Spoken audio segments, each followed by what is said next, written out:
Gathered today to discuss this crisis. Pakistan's Foreign Minister Shah Mehmood Qurashi took to the podium to demand aid to be allowed into Gaza and called for an end to, quote, Israeli aggression.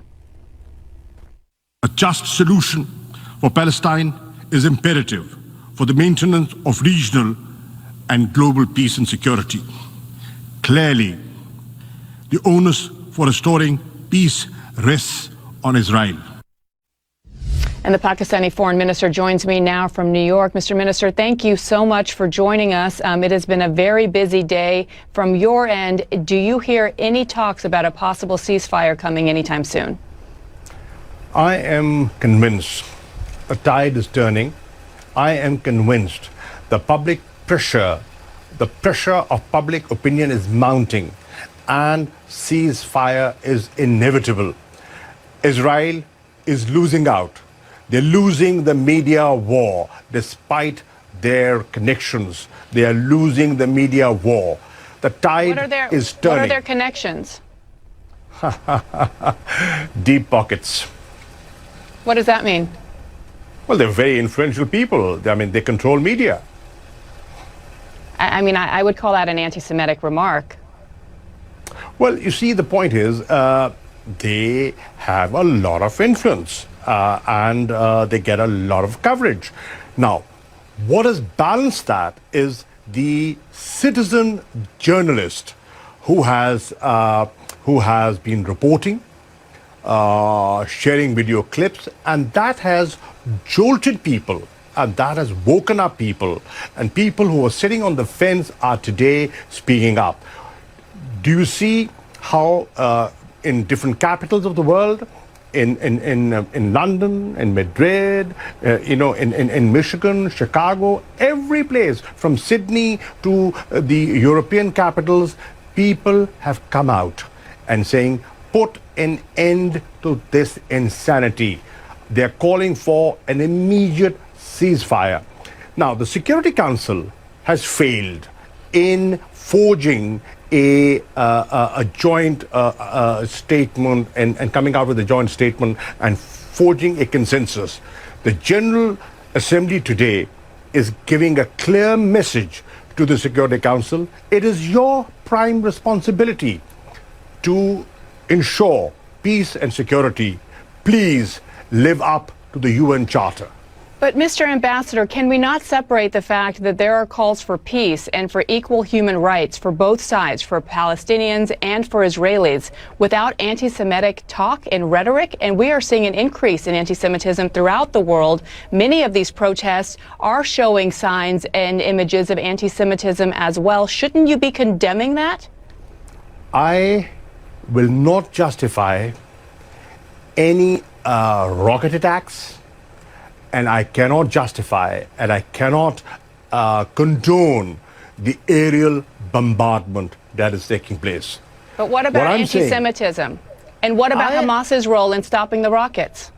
I am saying when you do not engage, when there are no negotiations, when there is occupation, when there's genocide, when there's war crimes, when there's ethnic cleansing, then an extremist element takes advantage of that situation.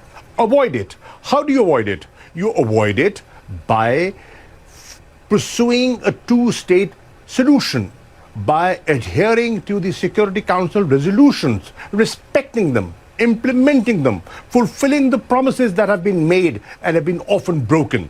So, I believe that the answer is Israelis and Palestinians living side by side in peace. And it can only be done through a two-state solution, through negotiations, by cessation of hostilities, and a ceasefire is the first step in that direction. Does that include condemning anti-Semitism and condemning statements? I am not justifying any of that. You began this conversation. I am so sorry. There are so many things I want to talk to you about, but I personally am offended as a journalist. You began this conversation by saying that suggesting that Israel has, quote, close friends and powerful friends in the media. That is an anti-Semitic trope. No. What I'm saying is the perception. Look at the perception the world has. You cannot ignore that, ma'am. But that's a wrong perception. Could be wrong, but that's the perception. Negate it. Well, negate it. By giving a balanced coverage, negate it. The onus is not on those who are being accused of things that aren't true. It's on people like you in powerful positions to say that that's wrong. Well, what we are saying, what is wrong, and I'm not shying away from that. What I'm saying is, this insanity must come to an end. We must promote dialogue. We must sit and talk, and we must promote peace. Israelis and Palestinians, everybody has a right to live. They have a right to protect their children. Look at what's happening. 230 innocent people have been killed. More than 50,000 people have been displaced. 50 schools have been bombed. Hospitals have been targeted. Red Cross has been targeted. The AP office, media outlets have been targeted. And what they're saying is, okay, if you think there was Hamas presence there, why don't you have an independent investigation? Well, I believe that Israel did provide in some information and shared intelligence with the U.S. But let's go back to the other side, because there are obviously Israeli casualties as well. And I keep bringing this up because if you're going to be an honest broker, then you have to approach something like this objectively. And that doesn't seem to be the place where you're coming from. Well, I am objective, and I would want to be objective. Loss of life, I will not condone. Every life, every human life is important to me. And what about you can agree, we can agree that Palestinian lives and Israeli lives are equally important? They're important, yes, they are. So let me move on to another area, and that is the Uyghurs and the Muslim community there, and some 2 million Uyghurs. Many in the U.S. and many other countries around the world are calling their treatment genocide. And I'm wondering why we're not hearing the same from your government. Well, my government has always spoken with frankness. China is a very good friend of Pakistan. They've stood by us through thick and thin, and we have means of communication, and we use our diplomatic channels. We do not discuss everything in public. But China being your friend aside, and I know China provides a lot of aid, you can't just turn a blind eye to human rights abuses in one country. Nobody when we've is. spent. Nobody is. So is something being? Are there discussions behind the scenes? Is your Prime Minister, Prime Minister Khan? Ma'am, there's always a way of doing things, and we are not oblivious of our responsibilities. So what needs to be done then? To the Uyghur community around the world that is listening to you spend a lot of time talk about human rights in Gaza, question about their same legitimacy to human rights as well. Well, we have been advocating for human rights, whether they are in Gaza or in Indian-occupied Kashmir. Look at the atrocities that have been committed in Kashmir. Does the world talk about it? How many people have talked about it? Let's be fair. Let's have a fair assessment of how much coverage has that got. Mr. Ambassador, I do want to turn to the pandemic, and we'll end. I'm not ambassador.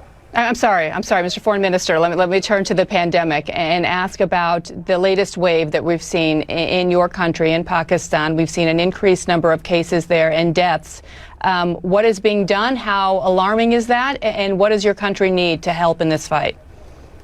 Biana, to begin with, Pakistan has managed, under the leadership of Prime Minister Imran Khan, the first wave and the second wave reasonably well. We're in the midst of our third wave.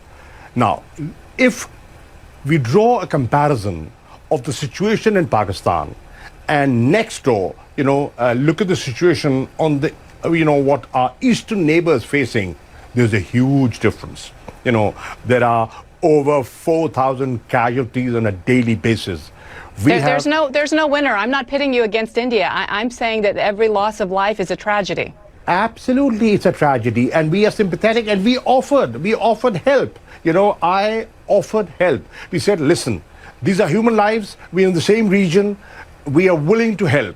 They did not respond, but our offer still stands. What we are doing is, we are doing our best to bring the positivity down, and what we need right now is vaccine. We've been gifted vaccine by China. We have bought vaccine, but the vaccine that was promised to us through COVAX did not come in time.